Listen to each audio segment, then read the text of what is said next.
दोस्तों, हमारे भारतीय इतिहास में कई ऐसे रहस्य हैं जो आज तक सुलझाए नहीं जा सके हैं। इनमें से एक ऐसा रहस्य है जो पूरे विश्व को हैरान कर रहा है और वो है जगन्नाथ मंदिर का रहस्य। तो चलिए इस रहस्य को सुलझाने का प्रयास करते हैं। कहते हैं इतिहास को कभी मिटाया नहीं जा सकता। वो इतिहास ही है जो हजारों लाखों वर्षों में घटित हुई अतीत की घटनाओं को चलचित्र की तरह हमारे सामने रूबरू करा देता है। जगन्नाथ मंदिर भारत के ओडिशा राज्य में स्थित एक हिंदू मंदिर है। जगन्नाथ मंदिर को भारत के सबसे पवित्र मंदिरों में से एक माना जाता है। जगन्नाथ मंदिर के बारे में कई रहस्य हैं। एक रहस्य ये है कि मंदिर में स्थापित मूर्तियां अधूरी क्यों हैं? मंदिर का निर्माण कैसे हुआ? इस मंदिर में छुआछूत क्यों नहीं है? इन सभी रहस्यों को जानने के लिए देखते हैं सत्य घटनाओं पर आधारित ये 2D एनिमेशन वीडियो। ईश्वर की लीला अपरंपार है और स्वयं पूर्ण परमेश्वर इस मंदिर के निर्माण में किस प्रकार शामिल रहे हैं, ये बात आज तक आमजन के लिए रहस्य ही रखी गई। आइए उस सत्य से रूबरू होते हैं और जानते हैं आखिर कैसे बना उड़ीसा के तत्कालीन राजा इंद्रदमन, जो कि बहुत धार्मिक प्रवृत्ति के थे और श्री कृष्ण जी की इष्टतम रूप में पूजा किया करते थे। एक रात जब राजा इंद्रदमन आराम फरमा रहे थे, तब श्री कृष्ण जी उनके स्वप्न में आकर दर्शन देते हैं और उनसे कहते हैं,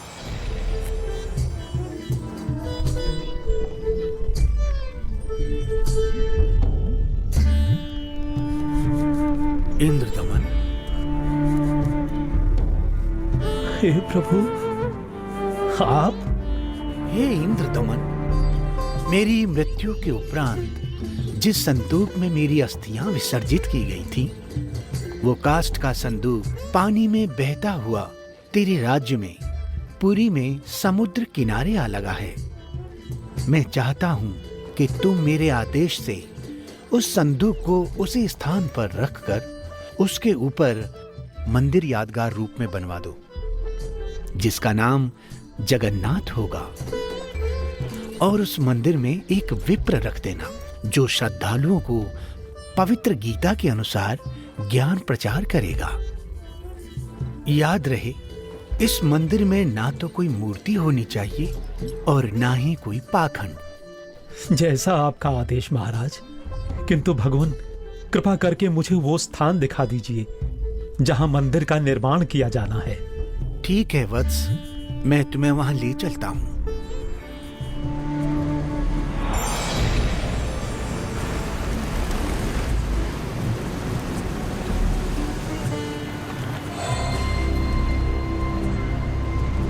इंद्रदमन, यही वह स्थान है जहां तुम्हें हमारा मंदिर बनाना है।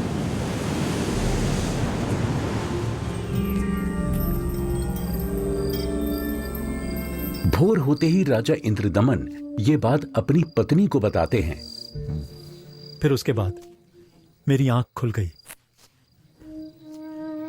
स्वामी, इस शुभ कार्य में देरी कैसी? सर्व संपत्ति उन्हीं की दी हुई है, उन्हीं को अर्पित करने में क्या सोचना। राजा इंद्रदमन तुरंत अपने मंत्रियों की सभा बुलाते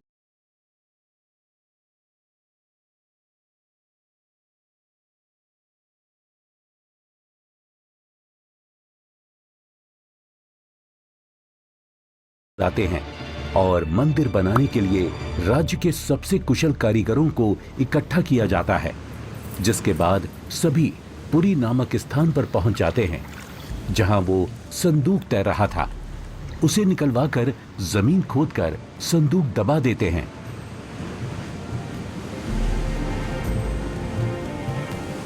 और देखते ही देखते उस संदूक के ऊपर मंदिर बनाने का काम शुरू हो जाता है।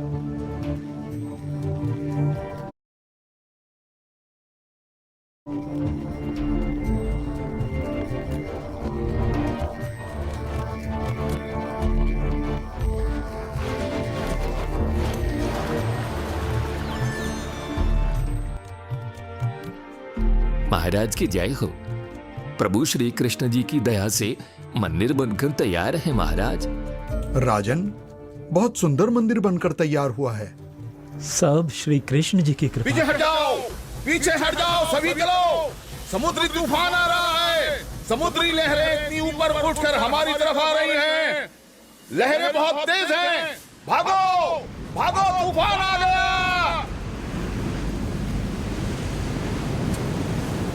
राजन, ये लहरें तो बहुत ऊंची हैं। हमें अतिशीघ्र यहाँ से निकलना होगा।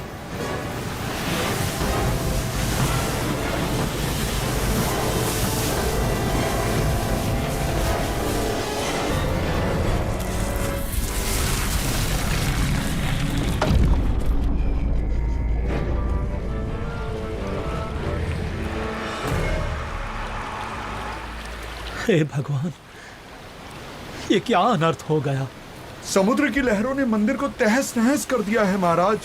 जगन्नाथ मंदिर के तैयार होते ही समुद्री लहरों का आना और मंदिर को अपने आगोश में समा लेना, ये घटना सिर्फ एक बार नहीं अपितु 5 बार घटित होती है।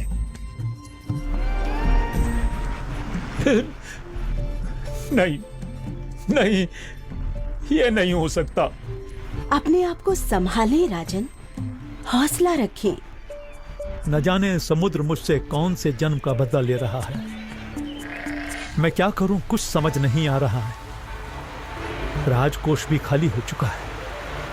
अब और मंदिर बनवाने का मेरा सामर्थ्य ही नहीं बचा। हे भगवान, यह तुच्छ जीव आपके आदेश का पालन अब नहीं कर पाएगा। मुझे माफ कर देना भगवान, माफ कर देना। राजा के 100 यत्न करने के बावजूद मंदिर नहीं बन रहा था। तब काल ब्रह्म से हुए वचन के मुताबिक सर्व सृष्टि के रचनाहार, सभी आत्माओं के जनक, दुखहर्ता कबीर प्रभु अपने निज धाम सतलोक से आकर वहां प्रकट होते हैं और एक संत रूप में राजा के दरबार में पहुंच जाते हैं।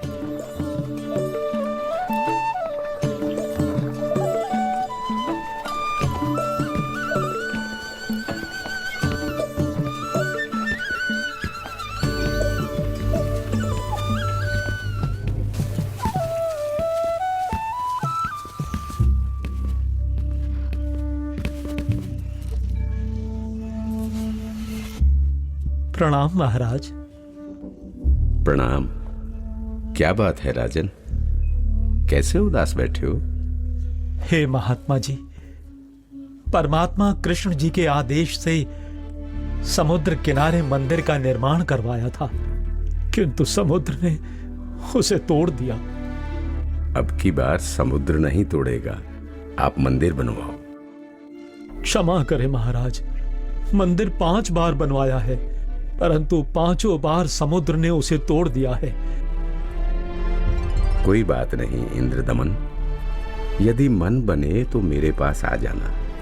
मैं यहीं पास में पहाड़ी पर रहता हूं, वहीं पर मेरी कुटी है।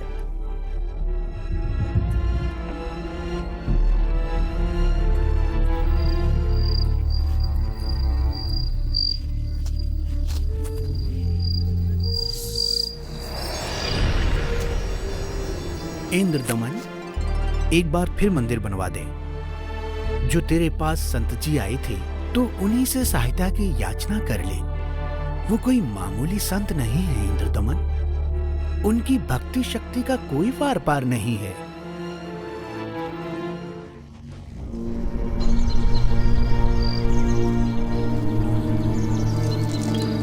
क्या हुआ महाराज? अभी अभी भगवान श्री कृष्ण जी ने दर्शन देकर मंदिर फिर से बनवाने को कहा है। अच्छा। और बताया है कि जो संत समुद्र को रोकने की बात कर रहे थे वो बहुत शक्ति युक्त हैं। मुझे उन्हीं के पास जाकर प्रार्थना करनी चाहिए। प्रभु कह रहे हैं तो आप मत चूको महाराज। प्रभु का मंदिर फिर बनवा दो। बनवाना तो मैं भी चाहता हूँ, किंतु अब तो राजकोष भी खाली हो चुका है। इस वक्त मैं धर्म संकट में फंस चुका हूँ। यदि मंदिर नहीं बनवाऊंगा तो प्रभु अप्रसन्न हो जाएंगे और मंदिर बनवाने के लिए धन भी शेष नहीं रहा। स्वामी, आप चिंतित ना हो।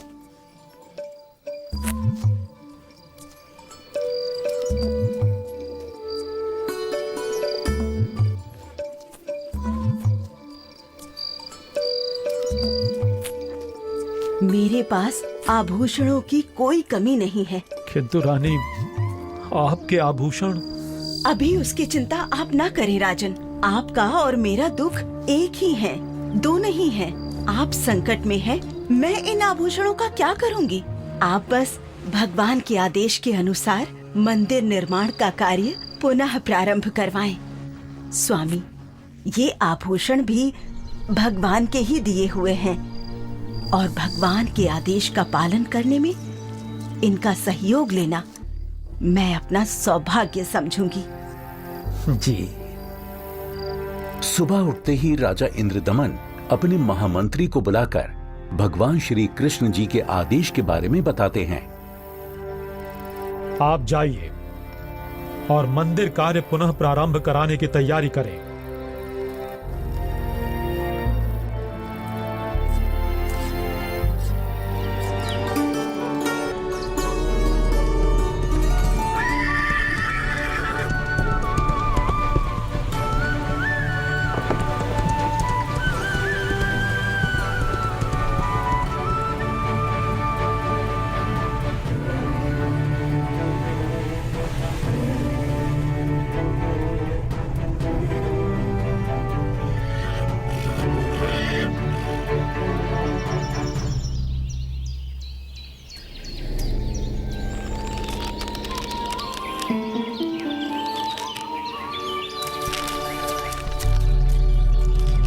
प्रणाम ऋषि जी। कहो इंद्रदमन, कैसे आना हुआ? हे महात्मा, मुझे माफ कर दो। मैंने आप पर विश्वास नहीं किया। स्वप्न में भगवान श्री कृष्ण जी ने बताया है कि आप समर्थ ऋषि हैं। मुझ दीन पर कृपा करो। राजन, जिस ओर से समुद्र हर बार आकर मंदिर को बहा ले जाता है, आप उस ओर एक छोटा सा चबूतरा बनवा दें, जिस पर बैठकर मैं परमात्मा की भक्ति करूंगा। जो आज्ञा महाराज।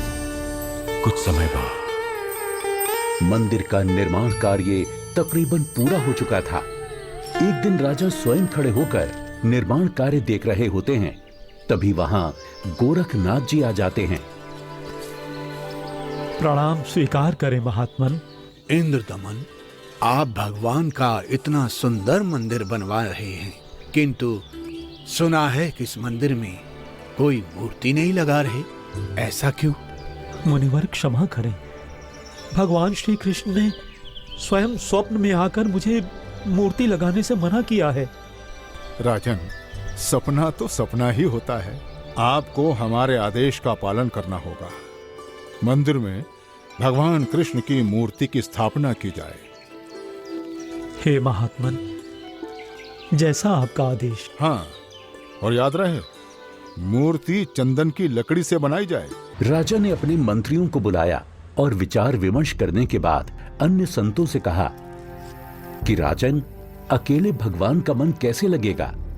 मंदिर में भगवान श्री कृष्ण जी के साथ साथ बलराम और सुभद्रा की मूर्ति भी स्थापित की जाए। राजा ने मूर्ति बनाने के लिए एक कुशल कारीगर ढूंढने की बात कही। मंत्रियों ने 3 कुशल कारीगरों को बुलाकर मूर्तियां बनवाना शुरू कर दिया। अब एक तरफ मंदिर तो दूसरी तरफ मूर्तियां बनाने का काम चल रहा होता है, किंतु कुछ समय बाद पता चलता है कि जिस तरह मंदिर बार बार टूट रहा था, अब इस प्रकार मूर्तियों के भी अपने आप टुकड़े टुकड़े होने लगते हैं। और ऐसा 3 बार होता है, जिसे देख राजा इंद्रदमन बहुत चिंतित हो जाते हैं, किंतु भगवान से भक्त का दुख देखा नहीं जाता। इसलिए एक दिन जब राजा अपने दरबार में बैठे होते हैं और पूरा दरबार बिल्कुल शांत होता है, सबके सब इसी चिंता में होते हैं कि करें तो क्या करें। तभी वहां पूर्ण परमात्मा कबीर देव एक वृद्ध कारीगर यानी शिल्पकार का रूप धारण करके प्रकट हो जाते हैं।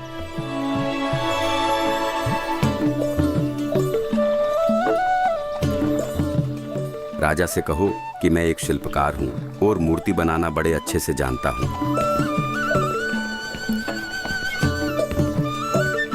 महाराज की जय हो। महाराज, बाहर एक वृद्ध व्यक्ति आया है और अपने आप को मूर्तिकार बता रहा है, आपसे मिलना चाहता है महाराज। अवश्य, उनको अवश्य आने दिया जाए। जो आदेश महाराज।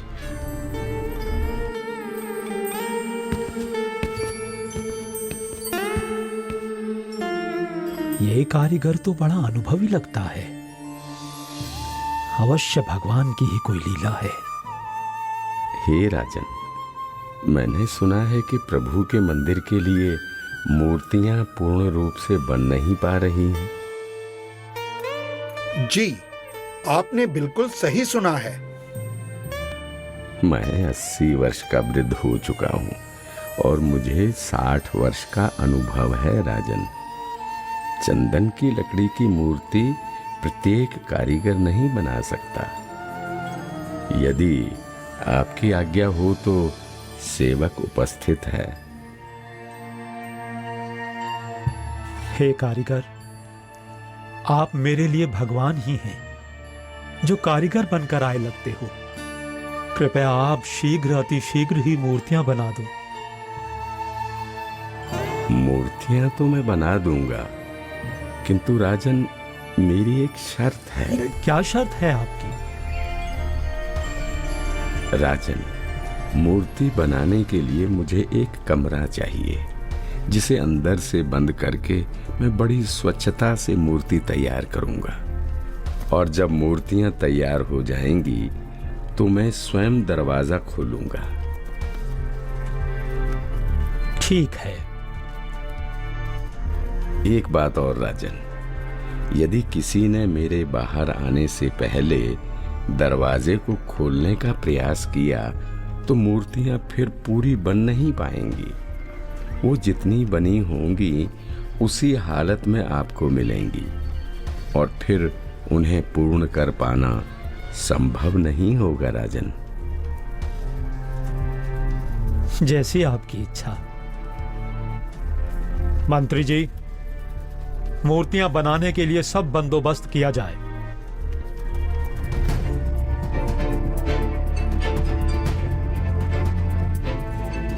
प्रणाम महात्मा जी। इंद्रदमन, मूर्तियां बनवाई क्या? आपकी आज्ञा का पालन पूर्ण रूप से किया गया है महात्मा जी, परंतु मेरा दुर्भाग्य है कि मूर्तियां बन नहीं पा रही हैं। बनते बनते ही सबके टुकड़े टुकड़े हो जाते हैं। मूर्तियां अवश्य बनवानी है राजन, अब बनवाओ। मैं देखता हूं कैसे टूटती है मूर्ति। हे नाथ जी, प्रयत्न किया जा रहा है। प्रभु का भेजा एक अनुभवी कारीगर बंद कमरे में मूर्तियां बना रहा है। राजा इंद्रदमन नाथ जी को सारी स्थिति से अवगत करवाते हैं और कारीगर की शर्त के बारे में भी बताते हैं, किंतु महात्मा नहीं मानते। वो मूर्तियां देखने की जिद करने लगते हैं और राजा के मना करने के बावजूद भी उस कमरे के सामने पहुंच जाते हैं जहां मूर्ति बनाने का काम चल रहा होता है।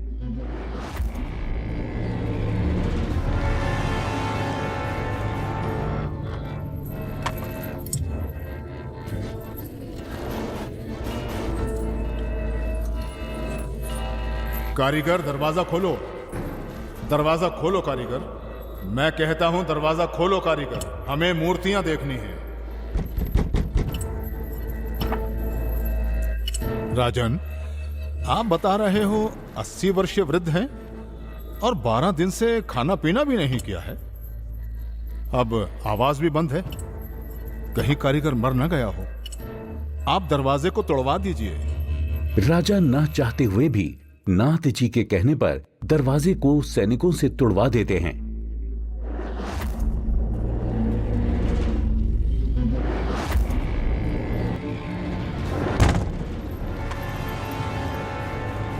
दरवाजा खुलने पर अंदर कोई कारीगर नहीं मिलता। वहां श्री कृष्ण, बलराम और सुभद्रा जी की 3 मूर्तियां रखी होती हैं, परंतु उन मूर्तियों के हाथ और पैर के पंजे नहीं बन पाए थे। ये देखकर सभी चौंक जाते हैं। हे भगवान, वो बुजुर्ग कारीगर तो यहाँ है ही नहीं। इसका मतलब वो कोई साधारण व्यक्ति नहीं थे, बल्कि स्वयं भगवान ही थे। मंदिर का निर्माण पूरा हो चुका है। अब इन्हीं मूर्तियों को भगवान की इच्छा समझकर मंदिर में स्थापित करवा दो राजन। हो सकता है प्रभु को यही स्वीकार हो। लगता है श्री कृष्ण ही स्वयं मूर्तियां बनाकर गए हैं। मंदिर का निर्माण कार्य संपन्न हो चुका था।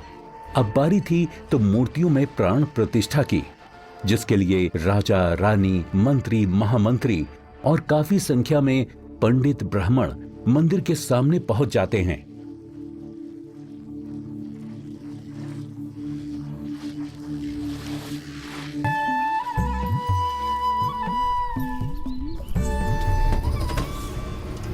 रे दुर्बुद्धि शूद्र, अपवित्र! देखता नहीं मंदिर का द्वार अपवित्र कर दिया तूने। शूद्र कैसे बन गई? भगवान, ये कैसे हो गया भगवान? कैसे हो गया? प्रभु क्षुब्ध हो गई हैं क्योंकि मुख्य द्वार को उस शूद्र ने अशुद्ध कर दिया है, इसलिए सब मूर्तियों ने शुद्र रूप धारण कर लिया। बहुत बड़ा अनिष्ट हो गया राजन। कुछ समय उपरांत देखते ही देखते मूर्तियां अपने वास्तविक रूप में आ जाती हैं, जिसके बाद पंडित कई बार गंगा जल छिड़ककर मूर्तियों को शुद्ध करने का उपक्रम करते हैं। मूर्ति स्थापना के कुछ दिन बाद अचानक समुद्री तूफान आ जाता है और समुद्री लहरें लगभग 40 फीट ऊंची उठकर बहुत तेज वेग में मंदिर की ओर चल पड़ती हैं। सभी आपस में बातें करने लगते हैं। लगता है अब की बार भी समुद्र मंदिर को नष्ट कर देगा। अरे ये क्या? संत जी अभी भी वहीं पर बैठे हैं। अरे कोई उठाओ उनको वहां से। सभी चिल्लाते हैं, हट जाओ वहां से, पीछे हट जाओ, समुद्री तूफान आ रहा है। हट जाओ वहां से पीछे आ जाओ, महात्मा जी पीछे आ जाओ। अरे ये क्या हो गया? महात्मा जी ने पानी को वहीं पर रोक दिया है राजन। लगता है अब की बार मंदिर बच जाएगा। महात्मा अवश्य ही कोई परम शक्ति युक्त है।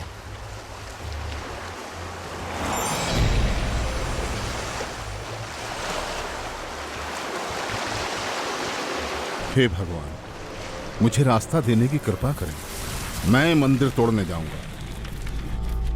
वत्स, ये मंदिर नहीं है। यहाँ पाखंड पूजा नहीं होगी, बल्कि गीता का ज्ञान सुनाया जाएगा। ये तो आश्रम है। आप जैसे बलवान को शोभा नहीं देता कि इसको विध्वंस करें।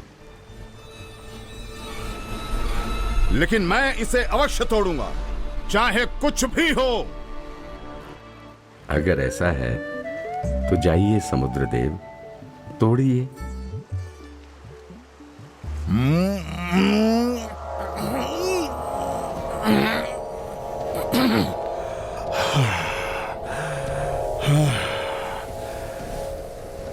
मैं आपकी शक्ति के आगे विवश हूं स्वामी। आपकी शक्ति अपार है। आप मुझे रास्ता देने की कृपा करें प्रभु। मैंने राजा इंद्रदमन को मंदिर की रक्षा का वचन दिया है। मैं मार्ग से नहीं हट सकता समुद्रदेव। आप ऐसा कुकृत्य क्यों करना चाहते हैं?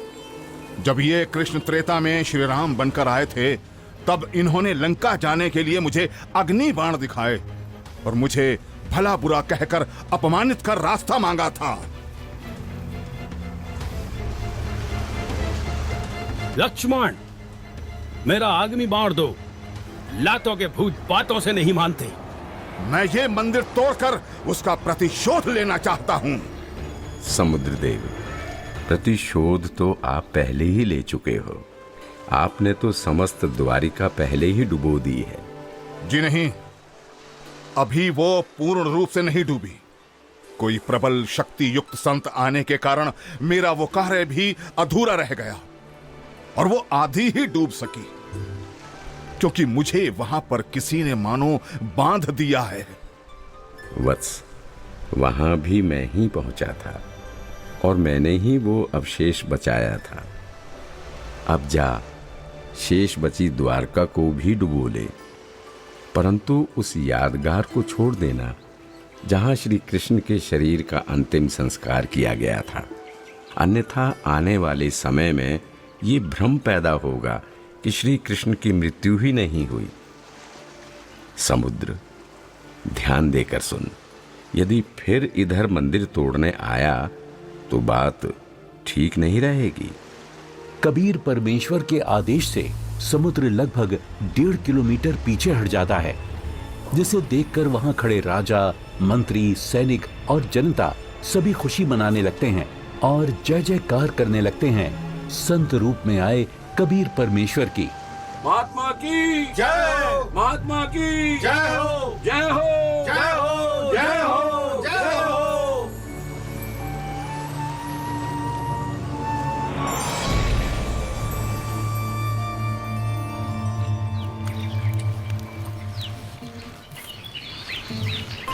पंडित जी, सब कुछ करके देख लिया। आपका कुष्ठ रोग तो बढ़ता ही जा रहा है। भगवान, हे परमेश्वर, ये क्या हो गया? हे प्रभु, कष्ट हरो महाराज, क्षमा करो महाराज। पता नहीं मुझे किस पाप का प्रायश्चित करना पड़ रहा है। गलती क्षमा करो प्रभु, गलती क्षमा करो।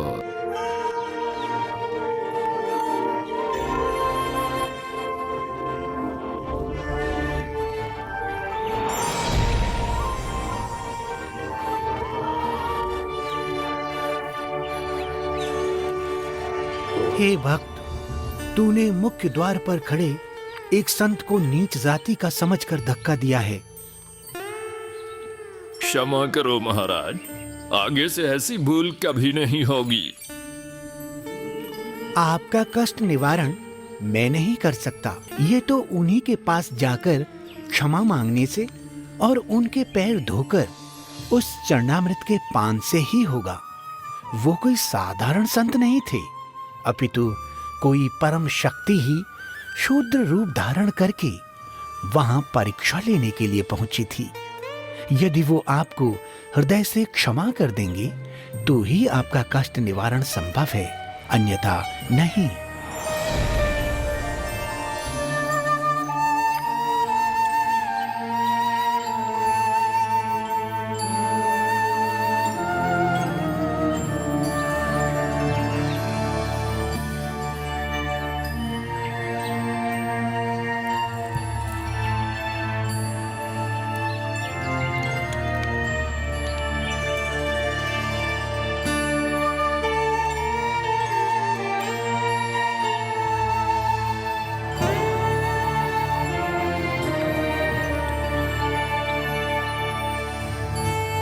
सुना है कि पंडित जी ने प्राण प्रतिष्ठा वाले दिन जिसको धक्के मारकर मंदिर से बाहर गिराया था, भगवान श्री कृष्ण ने दर्शन देकर उन्हीं से माफी मांगने को कहा है।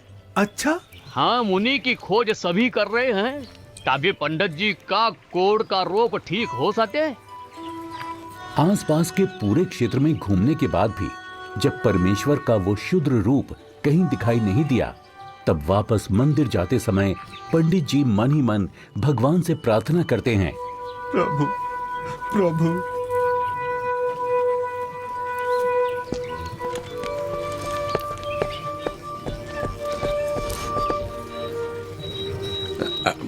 अरे अरे रुकिए पंडित जी, मैं शूद्र हूं, मेरे नजदीक मत आइए, आप भी अशुद्ध हो जाएंगे। आप ऐसा न बोले, मैं बहुत शर्मिंदा हूं भगवान। परवरदिगार, मेरा दोष क्षमा कीजिए, मुझ पर दया कीजिए करुणानिधि। क्या बात है पंडित जी, आप क्यों विलाप कर रहे हैं? महाराज, उस दिन मुझसे बहुत बड़ी भूल हो गई, मुझे क्षमा कर दीजिए प्रभु। ये नीच प्राणी प्रायश्चित करना चाहता है, अपने चरणों का जल देने की कृपा करें जिससे मेरा कोढ़ ठीक हो सके प्रभु।